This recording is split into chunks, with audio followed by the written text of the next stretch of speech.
Assalamualaikum warahmatullahi wabarakatuh. Perkenalkan, nama saya Riza Puspitasari, NIM 12204183009 dari jurusan Tadris Matematika, Fakultas Tarbiyah dan Ilmu Keguruan IAIN Unpad. Di sini saya akan menjelaskan tentang materi himpunan. Selamat menyaksikan. Di sini saya akan menjelaskan tentang materi himpunan. Tujuan pembelajaran yang pertama, peserta didik dapat menganalisis dan memahami konsep himpunan. Yang kedua, peserta didik dapat menghitung penyajian himpunan. Definisi himpunan. Ada yang sudah pernah mendengar apa itu himpunan?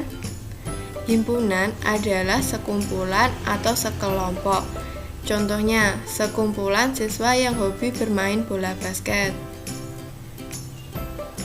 Jadi, himpunan adalah kumpulan dari objek tertentu yang memiliki definisi yang jelas dan dianggap sebagai satu kesatuan.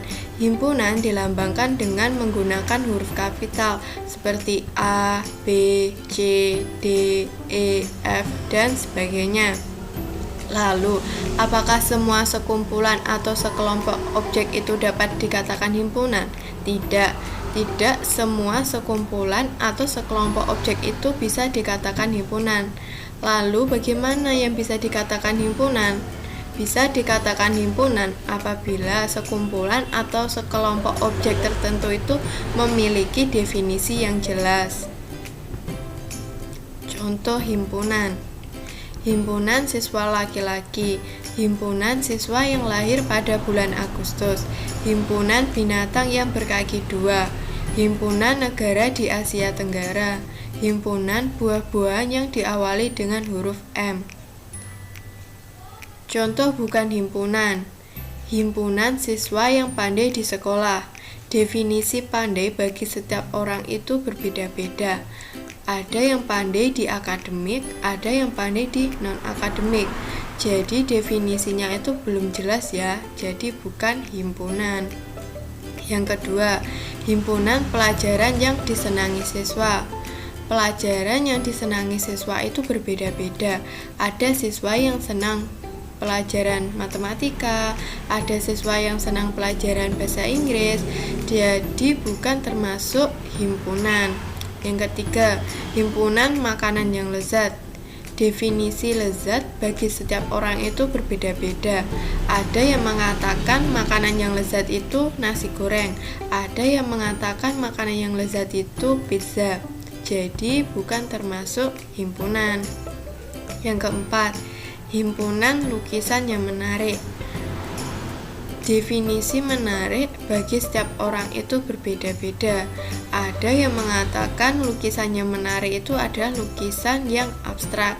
Ada yang mengatakan lukisan yang menarik itu lukisan yang mempunyai banyak warna. Jadi definisi menarik itu masih belum jelas dan bukan termasuk himpunan. Yang kelima, himpunan warna yang bagus. Definisi bagus bagi setiap orang itu berbeda-beda dan tidak ada tolak ukur yang mengatakan apakah ini warna yang bagus dan yang ini bukan warna yang bagus. Jadi bukan termasuk himpunan ya. Anggota himpunan. Suatu benda dinyatakan anggota suatu himpunan jika benda tersebut ada di dalam himpunan tersebut. Anggota suatu himpunan dinotasikan dengan elemen, sedangkan yang bukan anggota himpunan dinotasikan dengan bukan elemen. Untuk simbolnya bisa dilihat di layar ya. Contohnya, tentukan mana yang termasuk anggota himpunan dan yang bukan anggota himpunan. Yang pertama, apakah mangga termasuk anggota himpunan dari buah-buahan? Penyelesaian. Iya, mangga adalah anggota dari himpunan buah-buahan. Yang kedua, apakah tongkol termasuk anggota himpunan dari bumbu dapur? Bukan, tongkol bukan anggota himpunan dari bumbu dapur. Tongkol merupakan anggota himpunan dari ikan. Penyajian himpunan. Penyajian himpunan itu ada 3. Yang pertama dengan menyebutkan anggotanya atau enumerasi. Yang kedua dengan menuliskan sifat yang dimiliki anggotanya.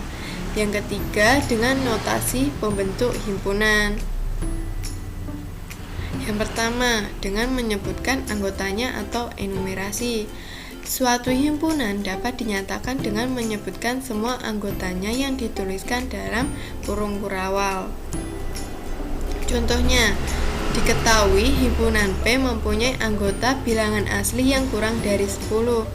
Nyatakan himpunan P dengan menyebutkan anggotanya. Penyelesaian.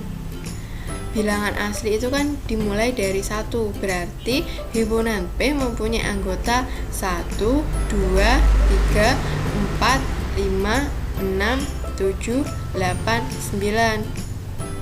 Yang kedua, menuliskan sifat yang dimiliki anggotanya. Suatu himpunan dapat dinyatakan dengan menyebutkan sifat yang dimiliki anggota himpunan tersebut. Contohnya, 1. Diketahui himpunan D mempunyai anggota 1, 3, 5, 7, 9, 11, 13, 15. Nyatakan himpunan D dengan menuliskan sifat yang dimiliki anggotanya. Penyelesaian. Kita lihat angka-angka di himpunan D itu adalah angka-angka yang termasuk bilangan ganjil. Berarti himpunan D mempunyai anggota bilangan ganjil yang kurang dari 16. Yang ketiga, dengan notasi pembentuk himpunan.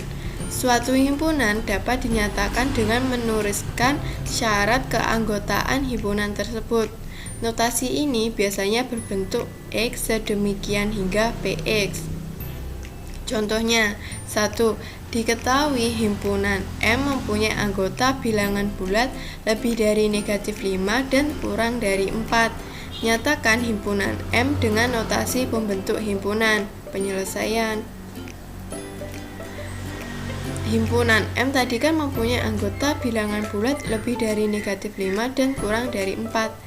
Berarti jika ditulis dalam notasi pembentuk himpunan, M sama dengan X sedemikian hingga X lebih dari negatif 5 dan X kurang dari sama dengan 4, di mana X elemen bilangan bulat.